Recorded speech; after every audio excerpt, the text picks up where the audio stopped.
अस्सलाम वालेकुम नाजरीन। इस एपिसोड के आगाज में अर्तुगरुल के सिपाही ड्रैगोस के सिपाहियों को मार देते हैं। फिर ड्रैगोस और अर्तुगरुल का सामना होता है। अर्तुगरुल कहते हैं तुम बेनकाब हो चुके हो, अब मैं तुम्हारी गर्दन उतारूंगा। नाज़रीन फिर लड़ाई शुरू हो जाती है। नाजरीन अर्तुगरुल ड्रैगोस को बेहोश कर देते हैं और सिपाही से कहते हैं इसे सोगोट ले जाओ, हम पता करेंगे कि इसने अलबास्ती के साथ क्या मंसूबे बनाए हैं। नाज़रीन फिर अर्तुगरुल आइबर्स को प्यार करते हैं। बमसी अर्तुगरुल से कहता है मुझे बहुत शर्मिंदगी है।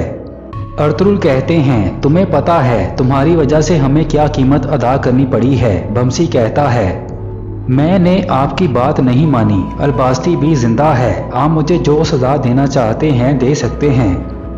अर्तुगरुल कहते हैं तुर्गत और सिपाही अलबास्ती को जाल में फंसाने गए हैं, दुआ करो वो जिंदा हों।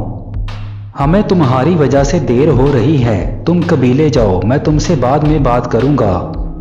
नाजरीन दूसरी तरफ अलबास्ती का सिपाही उसे जाकर बताता है ड्रैगोस बमसी को मारने ही वाला था कि अर्तुगरुल वहां पहुंच गया और आलंजक को मार दिया है।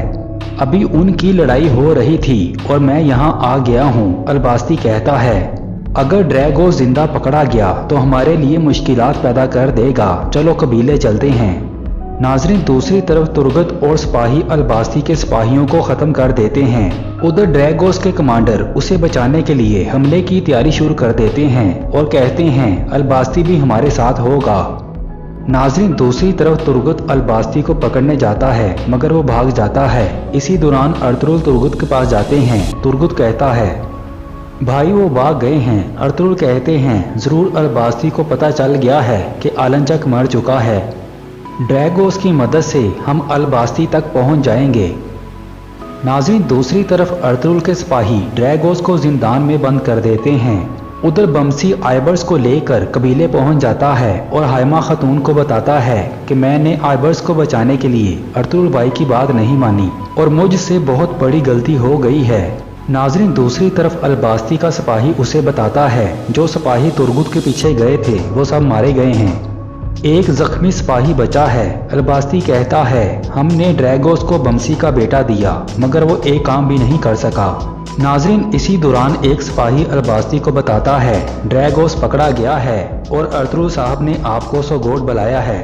अलबास्ती कहता है हमें ड्रैगोस को अलबास्ती की हकीकत खोलने से रोकना होगा।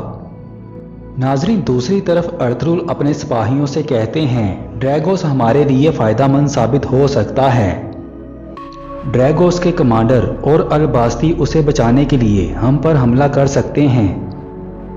अगर बेबुलात ही अलबास्ती है तो ड्रैगोस को मिलने के बाद हम पर हमला करेगा। हम कल सोगोट में तैयारियां शुरू करेंगे।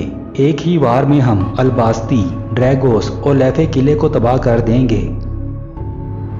हमारा हदफ उनके खाली किले पर कब्जा करना है। नाजरीन इसी दौरान बेबुलाद अर्तुगरुल के पास जाता है और कहता है अर्तुगरुल साहब आपने मेरे बाबा के कातिल ड्रैगोस को पकड़ा है, कहाँ है वो? अर्तुगरुल कहते हैं वो जिंदान में है, जानबूझ ही ड्रैगोस है। बेबुलाद कहता है मुझे अपने बाबा का इंतकाम लेने की इजाज़त दें। अर्तुगरुल कहते हैं कल ड्रैगोस को लोगों के सामने फांसी दी जाएगी। बेबुलाद कहता है कल क्यों, अभी क्यों नहीं?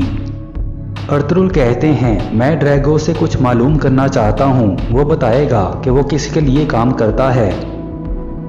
आप उसे मिल सकते हैं मगर मार नहीं सकते। नाजरीन दूसरी तरफ इलबिलगे सेहत याब हो जाती है। इसी दौरान कबीले का ढोल बजता है। बेबुलाद का सिपाही एक जख्मी को कबीले ले जाता है जिसने इलबिलगे पर हमला किया था। इलबिलगे उसे पहचान लेती है। दूसरी तरफ बेबुलाद ड्रैगोस से मिलने जिंदान जाता है। ड्रैगोस कहता है अलबास्ती मुझे नहीं मालूम था कि तुम यहाँ आओगे और इस केस का अख्ताम हो जाता है।